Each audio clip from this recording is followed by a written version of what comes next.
Over the last 48 hours, the life of Christian Gokul has come under scrutiny. Warner implored the Prime Minister to tell the public who he really was. Now, in a taped conversation with Warner, the former driver of then Minister of the People appears to spill the beans. In it, a man who gives his name as Jit Hardeen says that on a night somewhere in 2012 or 2013, Ramadar Singh instructed him to pick up Gokul. And he gave me the vehicle to look up at the vehicle and pick up someone from there and bring them inside. Because the security at the PM office would not allow the individual to come inside with his private vehicle. So now, I went across as he told me to go. I didn't know the gentleman at the time. When I say he was a very slim, fair-skinned Indian fellow, Christian.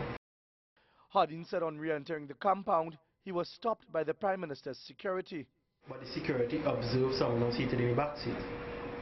And the security knew I left the compound without anyone. It was just me alone. Of course, I told them I just reached an order to pick up something and come back in.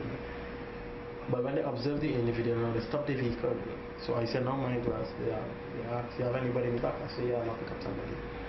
They said, but he'll have to declare his name. I said, all right, no problem. But they didn't want that because they didn't want anyone knowing Christian is coming at the Prime Minister's official residence. And when it is, when he submitted his name and thing, of course it should be documented up to this time. And he gave them his name and Christian Gokul and thing. He is the assistant to the Prime Minister's husband, Greg. And he just come to bring down some clothes. Right? That's what he said. After getting clearance, Hardeen said they proceeded to the residence. The security called the Prime Minister's president. I don't know who they spoke with inside and told them the individual and the family and thing, and they authorized it. When we went in, about 2:30 in the morning, Glenn came out. And when he came out, he was high, he was very high. He said, time for us to go home.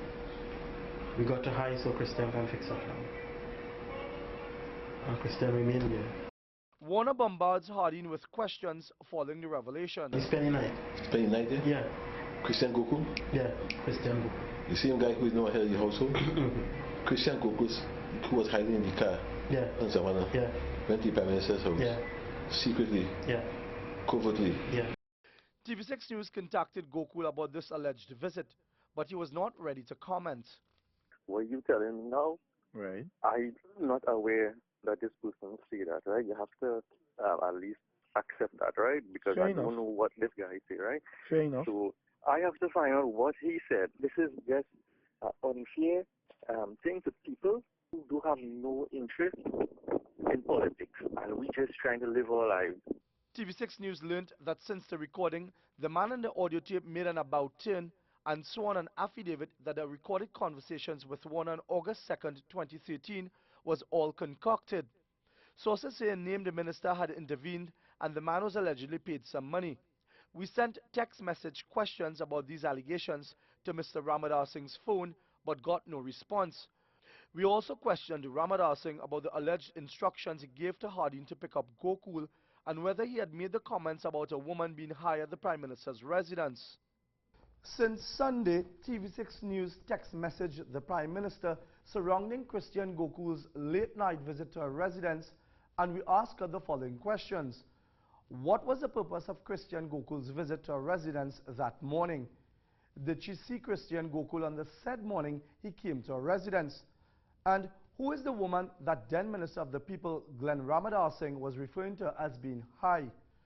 Up to news time, our questions had all been met with deafening silence. Mark Besant, TV6 News.